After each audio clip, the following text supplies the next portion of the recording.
Yeah, I want to say hello. I'm really excited about what your course is going to be, what we're doing tonight. Bit more depth, I can't imagine. I'm quite excited. I live in Ballina, and we've had a perfect day today. Ballina, New South Wales, Australia. Beautiful. Thanks, Karen. Yeah, Ballina's just down the road from where I am on the Tweed Coast, and it has been a glorious day. I had a little this morning, meditation on the beach, did my choices on the beach. Great way to start the day. Beautiful. Yeah. We've got time for one more. Beata. I had to follow that up because I'm missing home. I'm in Cologne at the moment. And it's grey and it's cold. I'm not feeling well. I'm like, oh wow, the warmth. And at the same time, what I've created this year is a trip to Europe, which is amazing to reconnect with my roots in Czech Republic and in Poland. And I've already met up with a creator, a magical creation meeting up. I don't know if any of you know Faith, who's in the US, but she's actually in Paris.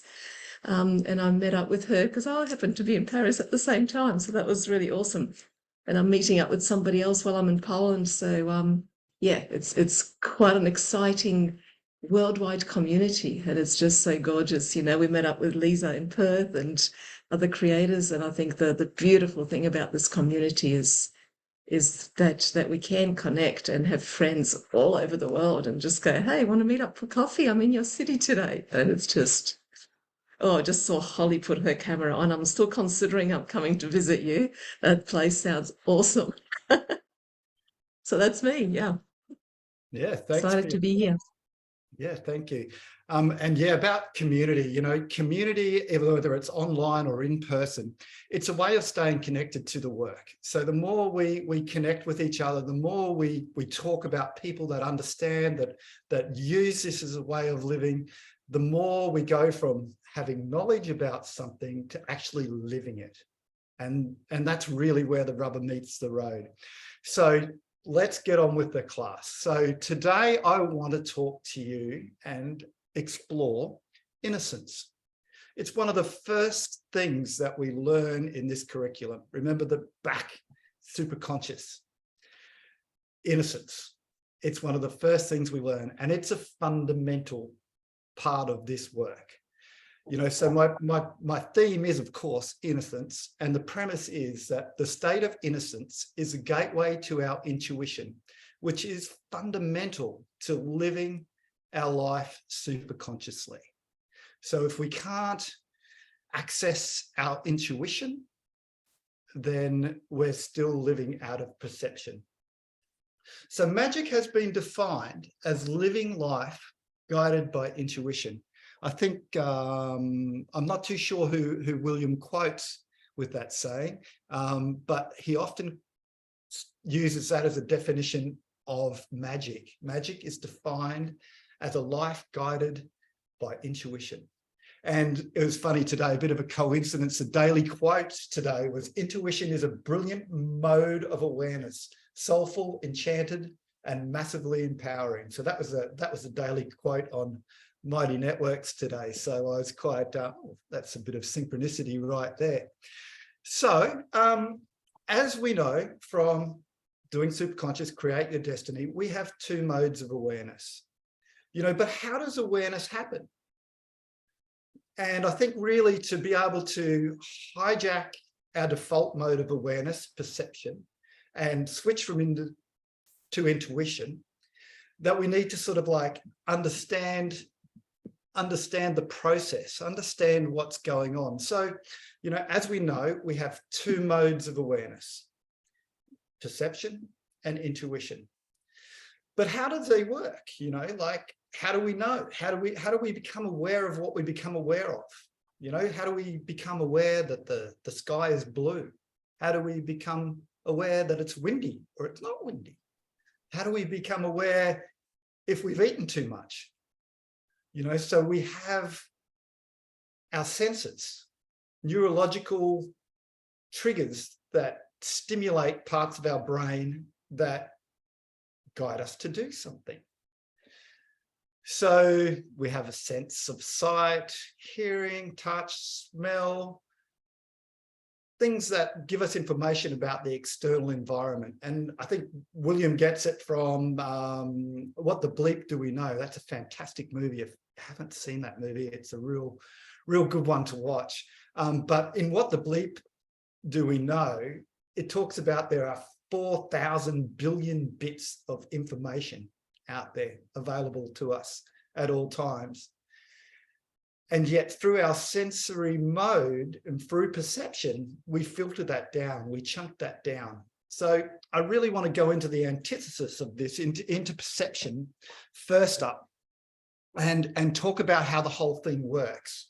And I think, you know, like I was doing a bit of research onto perception for something else I was doing, and I found this, this like step-by-step process, how it works. And I think it's really useful for us to think about that way, think about it in these steps, because, you know, when we can understand the steps, we can sort of understand where we can get in and do system interrupt, jump out of the default mode and into our intuitive mode. So the first step is, you know, we get sensory information, you know, from the environment. We can also, and I don't want to discount or preclude internal sensory awareness, because this is really important when we're talking about intuition. You know, like we get a gut feeling, we get a sense in our body. You know, I often get a sensation in an area where my chakra might be, you know, when I'm doing a reading, and I'll go with that. So we get awareness through our senses, whether that be externally driven or even internally driven. Like I use that example, how do I know when I've eaten too much? You know, that's an internal sense that we get, but we still get stimulated by that sense. So the sensory input, first step, we become aware of something in the environment. The senses receive the information, second step. So, and here, now, the next third step is our attention then filters the information into relevant chunks of data. So straight away, you know, after we receive that information, straight away our brain is starting to chunk down that information, reducing that 4 billion bits of information down, so it can make sense. So our attention filters relevant information, reducing the amount of data that our senses actually pick up. Then the trouble gets even deeper. That chunked down information starts to get filtered by relevant parts of the brain. Is this a danger to me? Is this not a danger to me? What does this remind me of? So our brain starts to categorize, chunk down, relate things all the time, reducing the amount of information, discarding other bits, comparing, etc. So the last step in the process is that the brain allocates the relevant parts of information that it perceives and interprets the information based on information that it already has. So here's where the brain scans the memory banks to assign meaning to the information that it's received. So this is how beliefs and thoughts start to create our reality, when we're in this perceptual mode of awareness, when we're chunking down that information, assigning it relevance based on the past.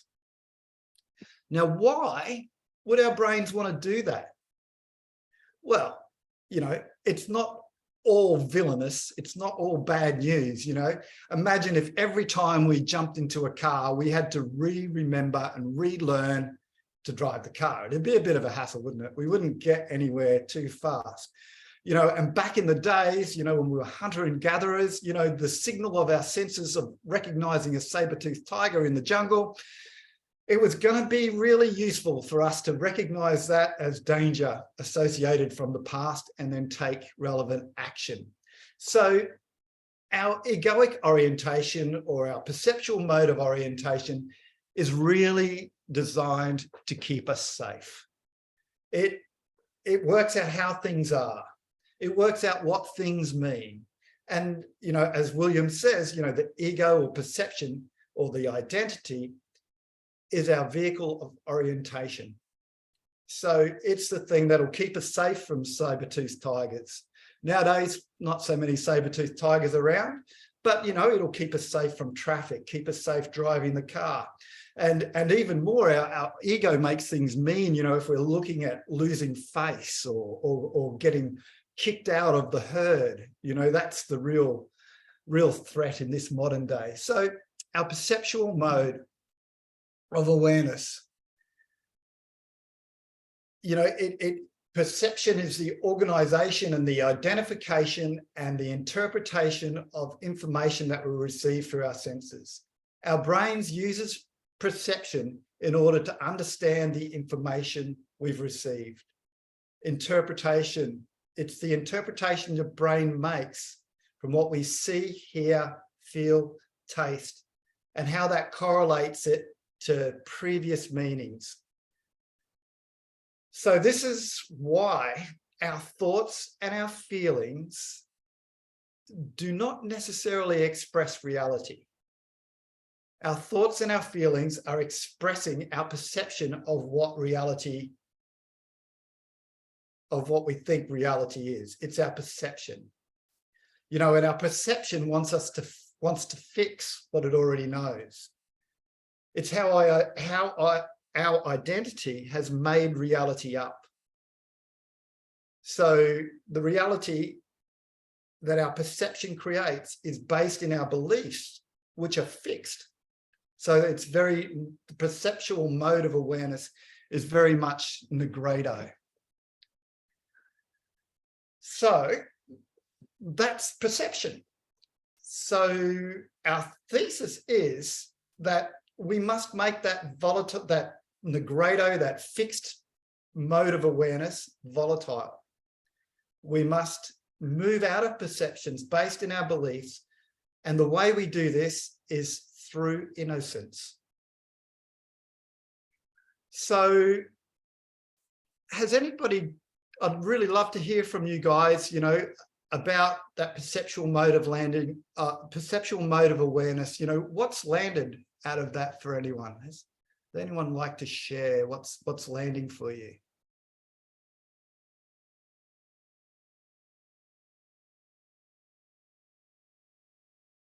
I can't see the second page. Beata, if you could have a look to see if anyone's got their hand up.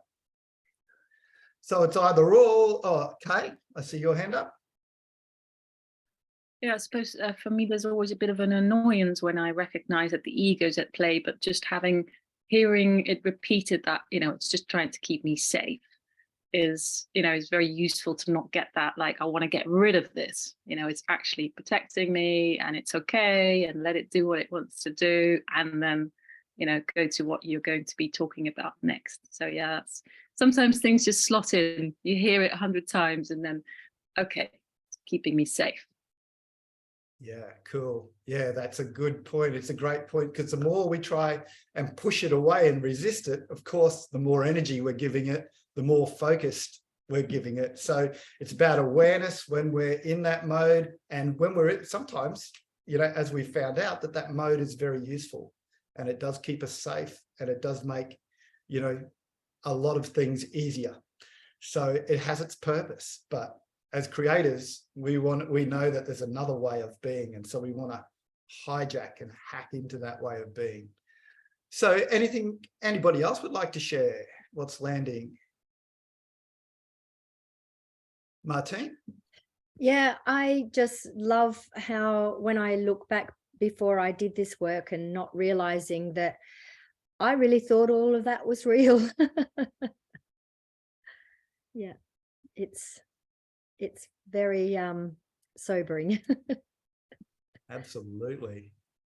Yeah, and me as well. I wasn't aware of another way. And even, you know, like I've spent a lot of time meditating and practicing mindfulness and stuff. But, you know, innocence, and I'll talk about this a bit later, is a bit different to that. It's not quite the same thing, although there's similarities. So we'll keep moving along. So as I was saying about, you know, we must make the fixed volatile, and the way we do that is through using our intuitive mode of awareness, through innocence.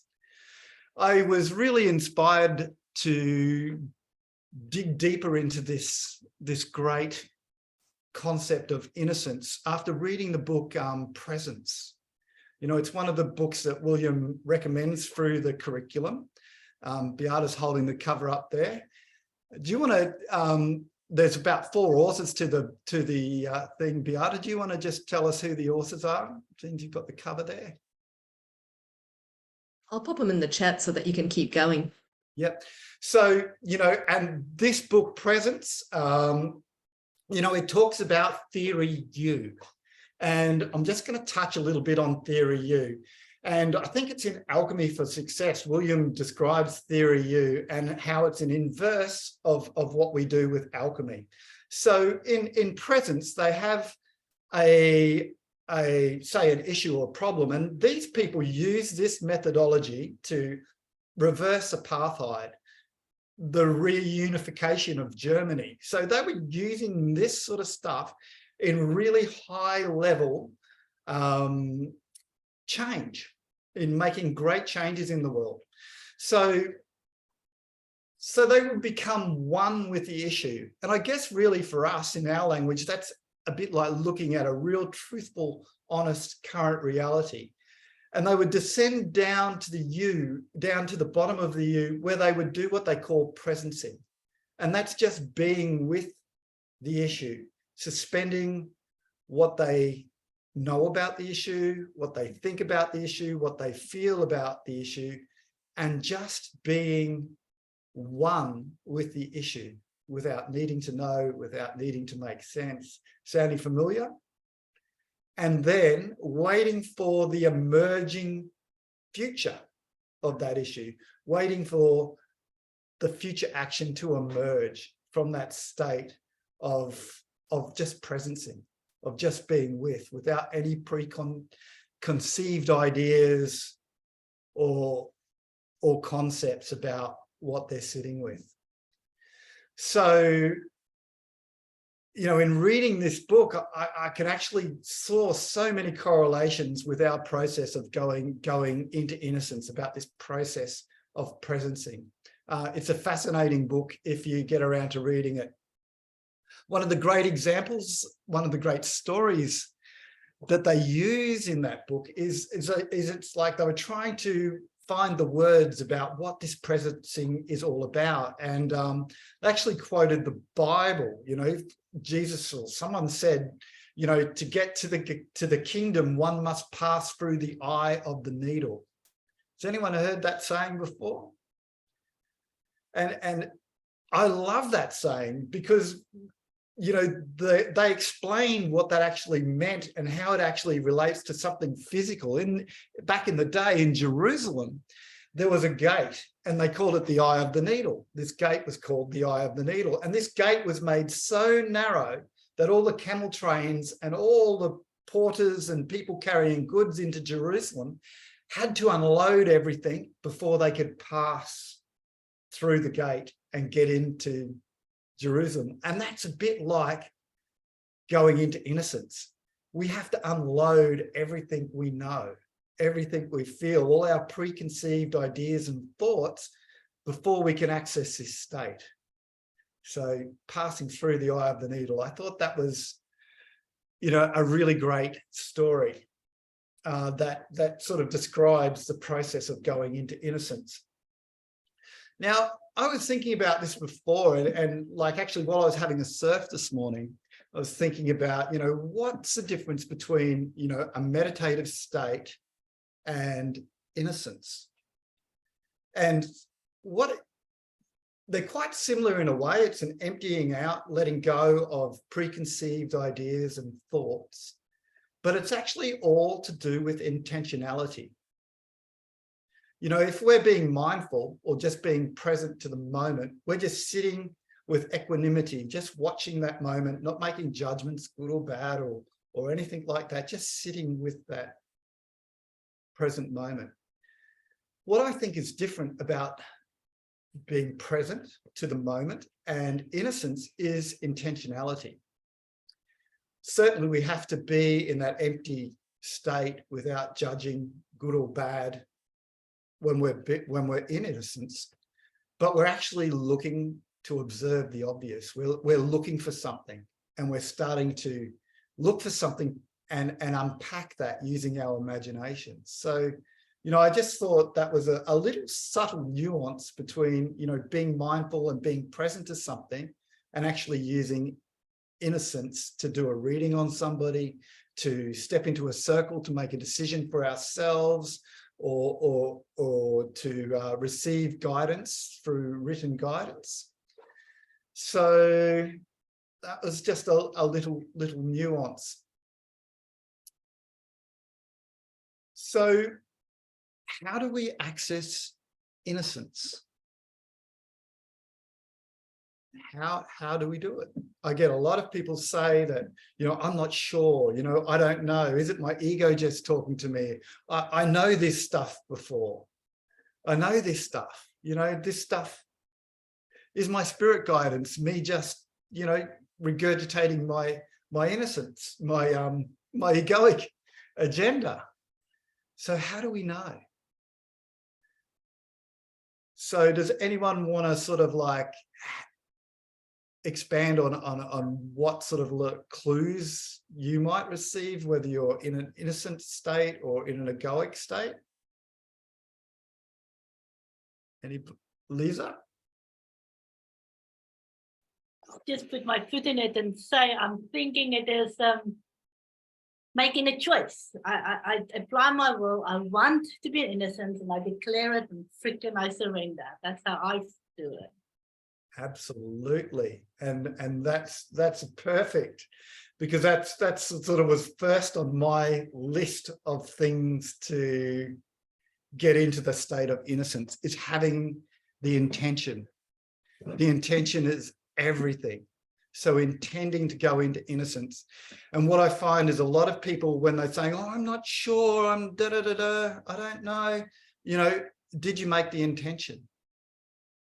So, you know, whenever we're going to do a reading, whenever we're going to use this work for ourselves or in service to others, is making that choice, having that intention, of setting that intention. I am choosing to be in innocence. Step one, absolutely. Anybody else like to have a go at a step to being in innocence?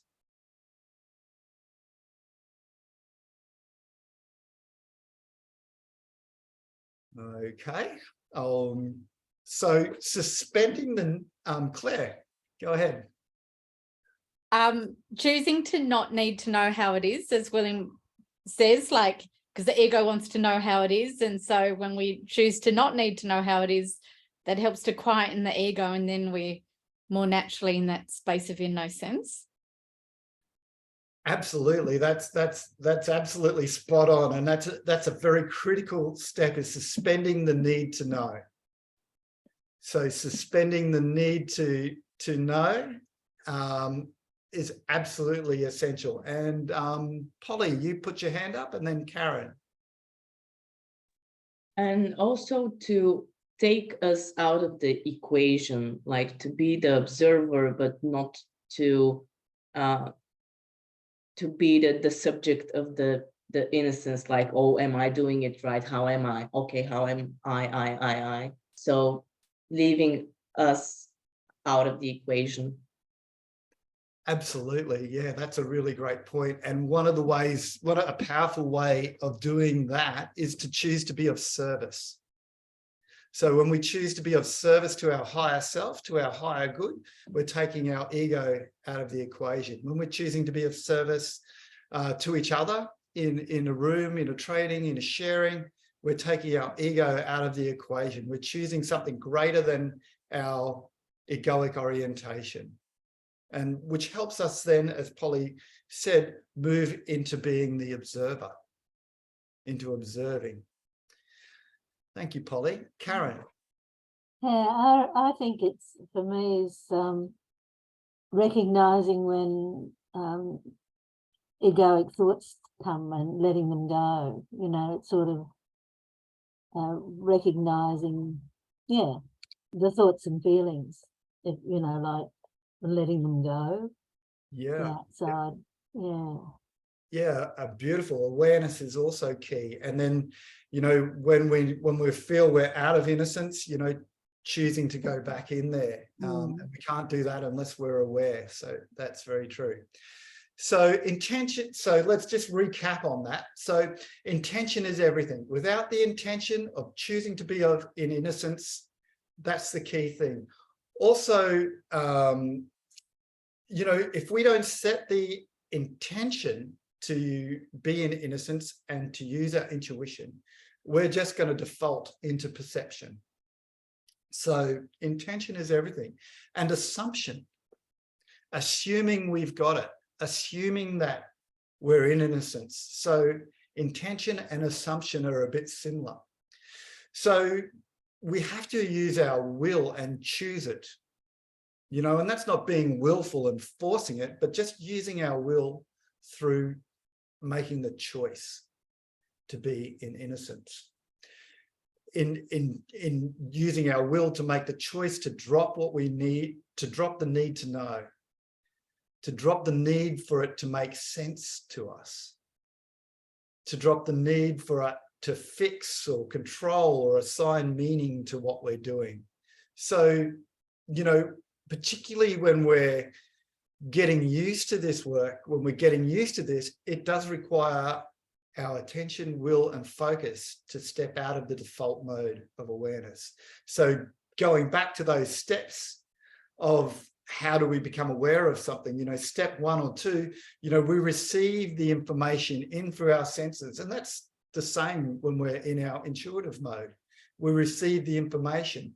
However, at step 2, instead of assigning it to what we need, what we've known in the past, we suspend the need to know. And we choose to observe and unpack the obvious. And we do that using our imagination. So we've sidetracked our perceptual mode. We've caught it and we've gone, I choose not to need to know. I choose not to need to make sense. And use our ability to observe the obvious. And that could be, you know, what am I getting? And often with our intuition, you know, we don't get big, loud words and voice. You know, the voice of our intuition is often softer and more subtle than our ego. It often appears, it can appear to us in words and in language and thoughts, but it's not like that critical voice that goes on in our heads. It's different. It's a different voice. And learning that nuance between those voices is pretty important. A lot of the times our intuition uses the language of symbols. You know, like we can ask for a symbol. We can ask for a symbol of what that person, we can step into the vibration of whatever it is we're using our intuition on. And just unpack the sensory input that we're receiving, whether it be internally derived sensory input or externally derived sensory input, but unpacking that. So I'd love some shares. I'd love to hear what's landing for you, any experiences that you may want to share with us. Just love to hear how it's going for you, how we're landing, if any clarification needs to be made on anything we've covered so far. So please share away. Alison. Thanks, Ed. Hi, everyone.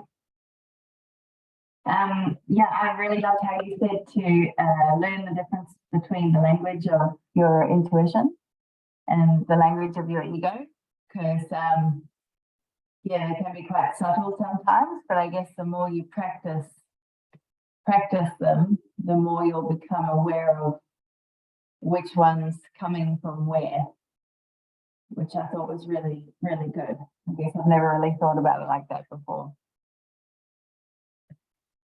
Yeah, it's very useful to, you know, to observe it and to watch and to learn, learn, apply, success, learn, apply, success. So yeah, those little subtle differences, and often our ego is going to, when we're often in the ego, because it's often solution orientated, like I'm going to fix this immediate problem.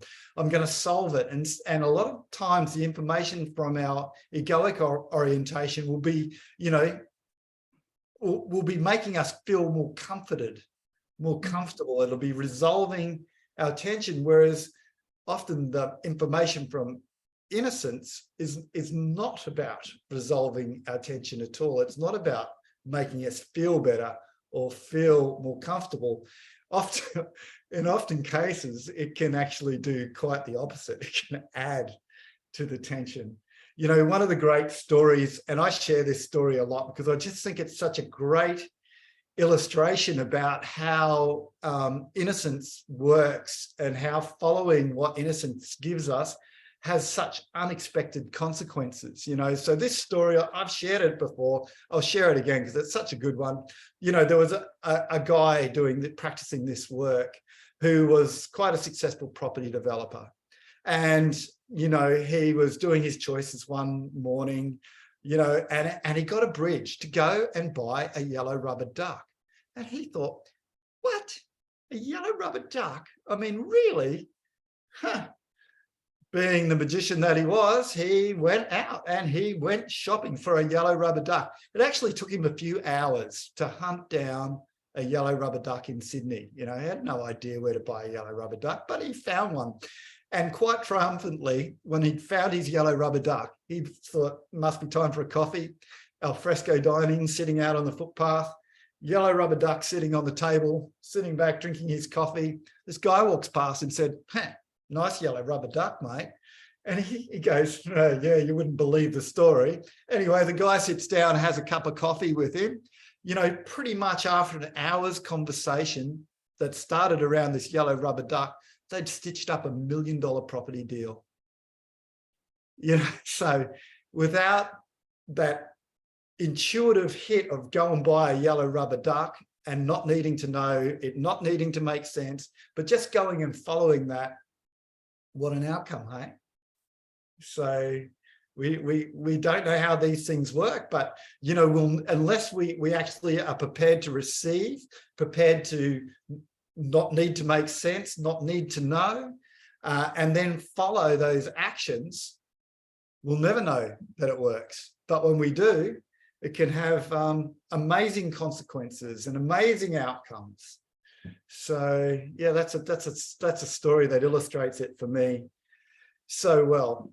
So what I would like to do now is I'd actually like, there's so many different ways that we can access innocence. And I'm sure you'll remember the experience of William guiding us in a meditation, going to that special citadel, chapel, temple, and seeing our innocent baby self, in a crib. I know a lot of magicians that still actually evoke that picture when they're going into innocence. I really think that, the more we build the pathway and the more we build the muscle to accessing that state of not needing to know, not needing to make sense, the less we actually have to do to get there. But until we've actually built that pathway really strongly, and automatically set the intention, because I've done it myself. I've gone to go into readings and I've gone to go into sessions, or when I've needed to use my sense of innocence, and I've not made the intention. I've not set the intention. So, that's a key step, I reckon, is setting the intention to go into innocence and assuming that you're going to. So there's like so many different ways that I've come across that I've spoken to people about how they go into innocence. Some people use that visualization of them as a babe, of an innocent babe, and that's a very powerful way. But does anyone like to share their little way of getting into innocence with us?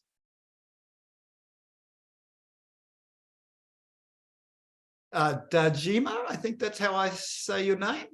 Please correct me. Do you mean me? Yes, I do. Thank you. My name is Jamila. Jamila. Thank you, Jamila. Yeah. You're welcome. My way of going into innocence is that I see me as a baby, and the baby's looking at me. I step into the baby. I look through the baby's eyes, and then I become the star of before I was born. I become the golden light. And I connect to everything through all time and space. It's pretty quick, and it works for me. Beautiful, beautiful. And that's the thing, to find something that works for you and actually use that, each time you're accessing it. Oh, I thought So to have a process that you use that works for you is key, and to set the intention and then use it. Polly, would you like to share? Well, for me, it went through a development. So I had applying this work, I have different ways of going into innocence. And in the end, the intention is the most important. And what I found, it doesn't work for me at some point. I realized that when I was going through the very complicated process of, okay, I now choose to let go of all that I don't need to know. I choose to let go of that. And it became like ego game. And then the ego interferes, the more complicated it is. Sometimes when in the beginning of that process, I imagined that I'm throwing a bone outside my home, and the ego is a kind of dog or or many dogs, and they're going outside to eat that dog. So they have their own very nice activity to do while I'm in this innocence. So yeah, you give your ego a distraction as something to chase off, to leave you alone, to be in innocence. Beautiful. Yeah. Anybody else like to share what you do? Martine. Mine's also, it's similar. I have two little grandchildren. One is 4 and one is 1. And just like little toddlers, I just think of one of those little kids, a toddler, and they come running into the room and they're filled with excitement and they're filled with enthusiasm. And the thing is that they don't have any agenda. They're not trying to manipulate anything. They're just being in that experience. And then I imagine what that feels like.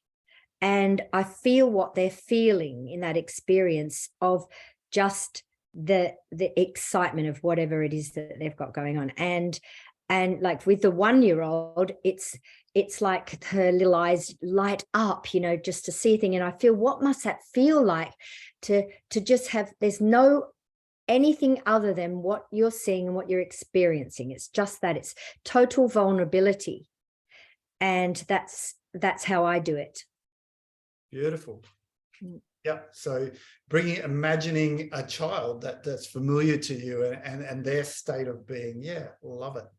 Powerful. We'll have one more share, and then we'll do a little bit of an exercise. So Eve, I see your electronic hand up. Hi, everyone. I'm in Tasmania, southern Tasmania. There's two things I do. When we're doing the guided one that William Whitecloud has recorded for us, I imagine that if I'm with a baby or near a baby, that I'm going to match its innocent, sort of gentle harmlessness, that kind of, you're no threat to the baby type state of being. And so, you kind of let go of anything that might be a bit frightening to a baby kind of thing. But also what I did before I connected with everyone here today, was I waited to be let in, and I immediately went into my heart center, and I just obviously in my intention was I'm going to go into innocence right now so that I would let go of my nervous energy before I came into the room. And I'm actually sitting here in like a state of thoughtless awareness where I actually was happy to listen to everyone and not really speak. But I thought I'm feeling really in my heart and in a state of innocence while we're doing this class that I thought I might like to contribute that and say, I just wanted to be innocent, and I chose to be in my innocence while I was waiting to come in. And I did bring myself into that kind of present state of just going into my heart, which is where I believe, and I'm sure a lot of people do, our divine light is anchored. You know, our higher self light anchors in our heart center and then expands from there. Beautiful. So I find it happens pretty quickly when I do that. Yeah, yeah. Beautiful. Thank you. I Thank can you. just stay there. Yeah, yes. It'd be good to stay there. Thank you. Thank you for sharing that. I have a similar process too, where I sort of just anchor my attention, you know, through my breath and into my heart. And you know, I'd like to, you know, I really want to really affirm to you how you find your path to innocence is the best way for you. And I'm no one can really tell you how to do it. But if you struggle with it, it's fantastic to listen to how other people do it. And that's why I've asked people to share. And I'm also going to do just a little bit of a quick little guided meditation for one of the ways that I access my innocence. So I'd love you to all assume the guided meditation position, just allowing yourself to get comfortable, settling in. And just as you're getting comfortable, just connect with your breath. Start to breathe consciously in and out through your nose. And if you feel comfortable too, closing your eyes and just letting the edges of your eyes soften. Slowing your breath down even more. And just softening your face. Just letting a cloud of softening descend down through your face, through your jaw, down your neck, letting your shoulders go so they fall away from your ears.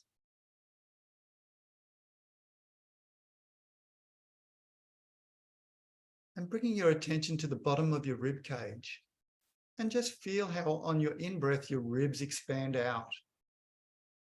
And how on your out-breath they contract back in. And just feel your body breathing for a few cycles of breath.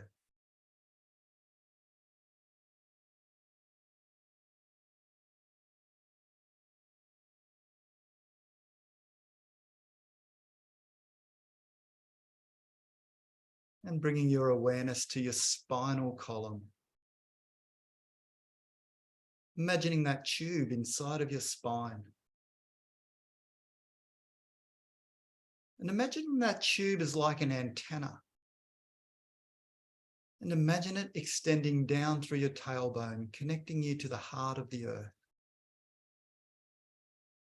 Connecting you to Mother Gaia.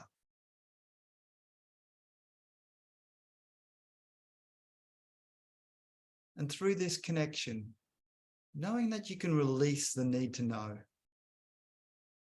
Release the need to make sense. Let Mother Earth have it.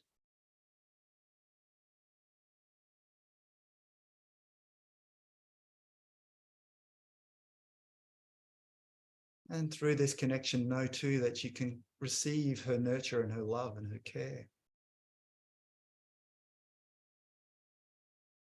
Connected to Mother Earth. Connected to Gaia. And imagining this tube inside of your spine now, extending up through the crown of your head, connecting you to the heavens, connecting you to the stars, from whence we all came. Connected to all things in all time and all space.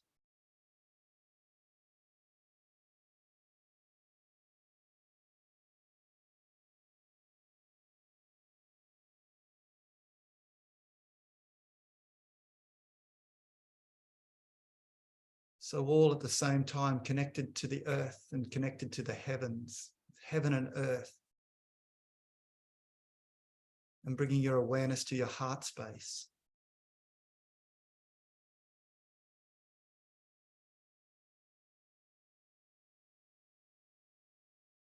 And choosing to be in innocence.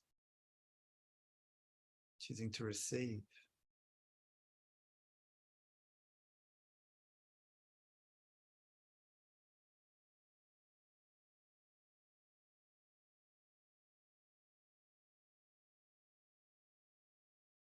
So just noticing what's that like, noticing how it feels.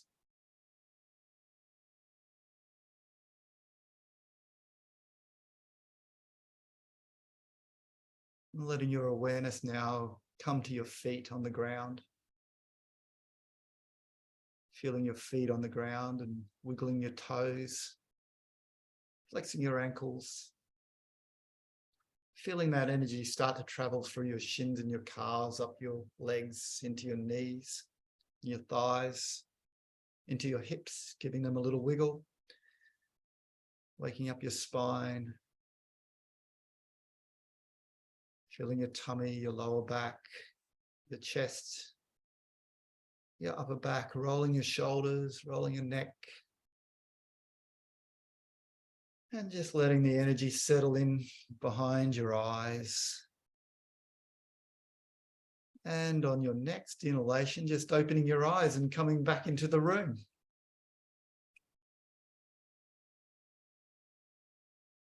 So that was just a short little way of flipping our nervous system. We use our breath to connect with our parasympathetic nervous system, relax, let go of the busyness of what's going on, and just connect into the earth and into all things in all time and space through the heavens. So that's just a little way that I'll often, guide myself through innocence that I just thought I'd share with you. So we have about 10 minutes left for shares and assimilation. So who would like to share? Who would like to maybe talk about how that experience was or anything else that we've covered today? Lorena. Hi, everyone. That was beautiful. Thank you, Ed. I feel very inspired this morning, and I'm glad I made the session because, my client postponed the appointment. So I said, okay, end result, I want to attend. And so much, this session was just, I liked, you remind me of the passage of the Bible, passing through the eye of the needle. I never thought about it, and he actually said it's easier for an elephant to go through the eye of the needle than a human to go to the kingdom of heaven. So now it just makes so much sense, because I do tend personally to control. I want to know, I need to know what to do. And now I'm going to use will and intention when I go into innocence. I go into innocence and my heart opens straight away. So it's like it was, I get the sensation and it's just amazing. But I'm going to use more intention, especially when, I just want to know what to do next when I get really stressed out. And yes, so much. Thank you very much. That was awesome. Pleasure. Thank you for your share. And yeah, it's easier for an elephant to pass into the kingdom than a human. So, putting that stuff down, putting that need to know, the need to resolve down is the big challenge for a lot of us, busy in our heads, and having the intention, using our will just to make the choice, not to force ourselves, but just to make the choice.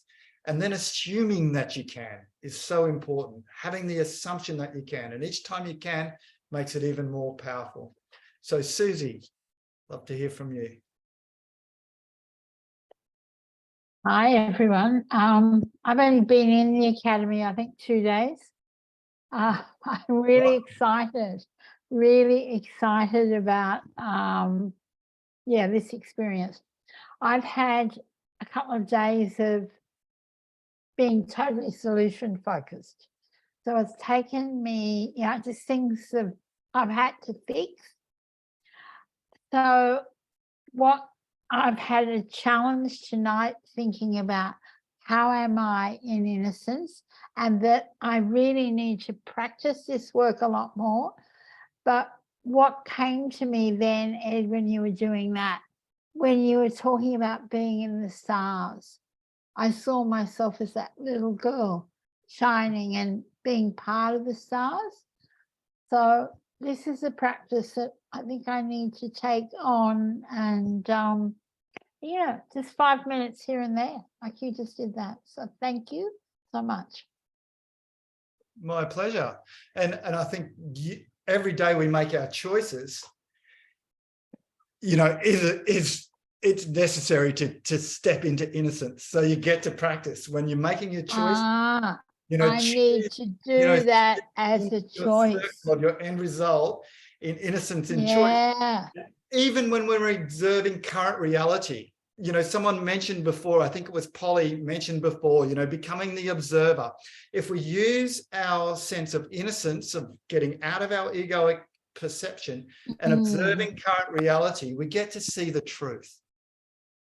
We get to observe the truth, and then the truth doesn't mean anything about us, which makes us, rather than being caught into, oh, I'm bad, I'm never getting caught in it, we're able to actually see and observe the truth and just say, yep, that's the truth.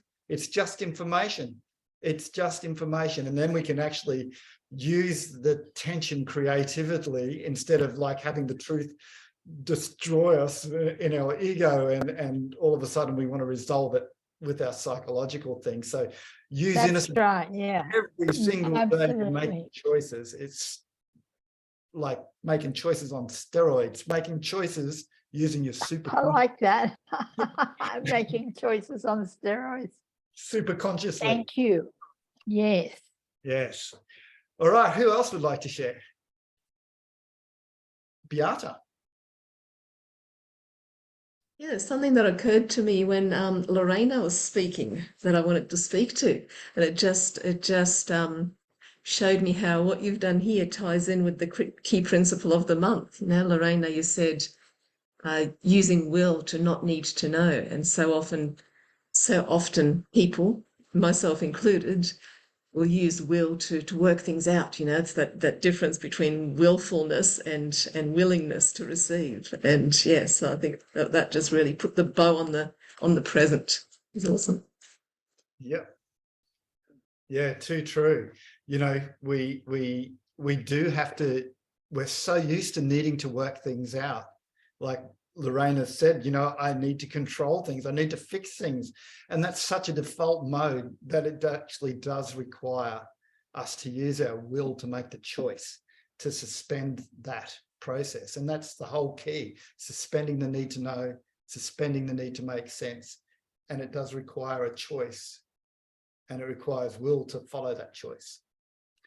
Who else? I love the way you use the meditation to just really sort of through the side door take us out of the mind, paying attention to the body and the shoulders away from the ears and all of that. I've done it so many times, but today it just it was done very beautiful. Thanks. Thank you. Yeah. I usually start every session I run doing a similar little thing, just to bring us out of our busy minds into the present moment. But it's also the same, I use the same tool to access innocence myself, just connecting with my breath, suspending the need to know, and getting into my heart. If I can say one more thing that just came that I felt would be of service, and that is that what was really special about it, or what is really special about what you did, is that it brought me back into the room in a state of innocence. Because quite often it can be this, oh yeah, I'm in innocence, and then I'm in my real life, right? But this way, it's not like the innocence state and then there's life. bringing innocence and then opening your eyes in life and going through everyday life, being in this room, but holding that state of innocence, that's, yeah, wow, beautiful. Yeah.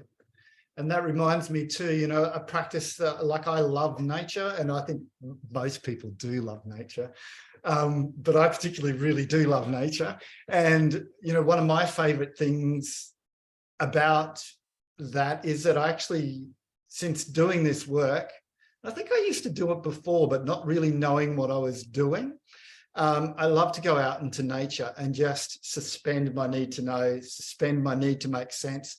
As you know, as sort of like a botanist plant nerd, that's a real challenge for me, because normally you know, my previous life before I started coaching in this work, I used to, you know, be an extension officer in conservation and land management. So my job was to go out and name things for people, and this is that, and this does this, and blah, blah, blah, blah, blah, all this head stuff. But one of my favorite things to do is to go out in nature and suspend all that head stuff and be like I was when I was a little kid that used to just lay on my belly in the grass and imagine that I was an ant crawling through a jungle, you know, and get into innocence that way through, you know, play and appreciation. Nature is such a great way of for me, tapping into innocence. So we're nearly out of time. We've got time for one more share. Or so. So Lisa, and then I see Claire. I'm happy to hang around for a little bit more, but I do want to honour anyone that has to go on time. So, but let's hear from Lisa and Claire. Thank you, Ed. When I'm in that beautiful space of innocence and I've set it up and I'm of service, I feel this is sacred ground I'm on. It's almost spiritual, like I'm purely a vessel here in focus of service, and it's sacred, like it's not about me. And so when I do that, it's just beautiful. Thank you. Yeah, and that's such a good point, you know, being of service, stepping outside of our egoic orientation. When we are connected with all things in all time and all space, you know, that is sacred ground. Great point. Thank you, Lisa, for sharing. Anybody else like to share, concretize? Claire. Thank you, Ed. That was such a beautiful meditation. And it's so beautiful to experience that energy of the being in no sense energy. And just a couple of things is it's incredible, isn't it? How loud the ego's voice is and how subtle that voice is in no sense. And no wonder we don't usually hear it unless we consciously choose, because the ego is just shouting at us all the time, trying to pay attention to this and that. So it's just so amazing to have that systematic way of doing it. And I love that recap of the steps. And I've found myself recently, just say I find myself during a day with some kind of dilemma or something, I'm trying to work it out. So, but I just go, you know what? I choose to be in no sense about this. And it's incredible the way it's kind of stops my worrying in its track. And then later on, I probably do end up with some inspiration. It just stops things from being a big deal. And it's just such an incredible practice. And I love the way you made it a meditation, because it's the more we experience that state, the more we get to recognize when we're more in that state and when we're not. And like you said, learning to recognize the difference. Yeah, so thank you. It's a beautiful experience. My pleasure, Claire. And I love how you brought up, you know, using innocence throughout the day. You know, if we're in a dilemma, if we're stuck in a situation, is to just let go the need to know, the need to fix, and just sit with it in a circle and see what comes. It's such a powerful thing to do. I had an experience this week where I had lots of dilemmas, I was in my shit, you know, trying to work out and how I would do this and what would come first and how I would be in this place and how could I make the most of it. And you know what? I did exactly what Claire just suggested. I just let it all go, stood in a circle, and I seriously just got so much clarity straight away. It all fell away and it's all fallen into place just perfectly. So, you know, we learn this stuff in the courses and stuff, and we need to apply it. We need to make it a way of living. We can't, of course, be in innocence all of the time. You know, as I said, and part of my frame up in this thing, our perceptual mode does serve a purpose, but is the default mode, and we often neglect this superpower that we have of using our intuition and having guidance from superconscious. So, you know, we've learnt this work. Let's apply it. Let's use it. Let's make it a part of our practice and a part of our day. So anybody else like to share? We're a bit over time, but as I said, I'm happy to hang around for, you know, another 5 minutes or so for shares, concretize. Joanne, love to hear from you. Thank you. Hi, Ed. Thank you so much for today. It's been amazing, and I've really realized how I have been forcing my choices recently, or the bridge to get a bridge so I know what to do next, and how subtle that is, and how I just wasn't willing to admit that to myself until maybe 5 or 10 minutes ago. So thank you for bringing that awareness here. It can be so easy to try and force out what it is we need to do, and not allow innocence to guide us in the best possible ways. Thank you so much. My pleasure. Yeah, sometimes, you know, if we're forcing our bridges, you know, we're looking to fix or resolve a situation rather than just being in that empty receptive space. Innocence is quite a feminine space of receiving. You know, it's very much a feminine space, I find.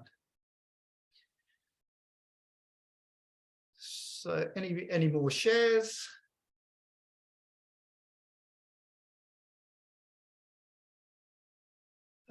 Martine. Thank you. You know how you were saying, Ed, about being in nature and creating the intention of going into innocence there and what it's like there. Well, I've done something similar as well. That's quite profound, but it's not in the nature of like green things. It's in the nature of people. So actually walking along Flinders Street in the centre of Melbourne, you know, at lunchtime when there's lots and lots of people passing, and experiencing what that's like in innocence. Because what we're normally doing is our mind is creating all these scenarios about what's important, where we should go, who's walking past us right now, who's too close, a million things, you know.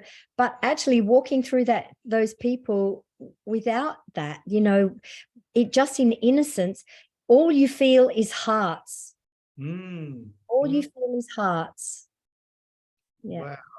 Yeah, what a beautiful, beautiful thing. And so often, you know, when we're in our perception, all we want to do is judge people. Oh, they're fat, they're skinny, they're dirty, they're clean, they're posh, they're poor, they're this, they're that. They're making categories. That's such a powerful thing to do, Martine. I love that. Yeah. It's not easy, and it sometimes only lasts briefly, you know, a few minutes, but creating the intention and the anchor of staying there, you know, as long as you can, it's quite incredible. Powerful. Yeah, good work. Thanks for sharing that. I'm going to try that, definitely. I've got to go to Brisbane this weekend, so I'll be in a city, so I'll get to try that. Excellent. Thank you. Okay, is there a final share, or shall we wrap up?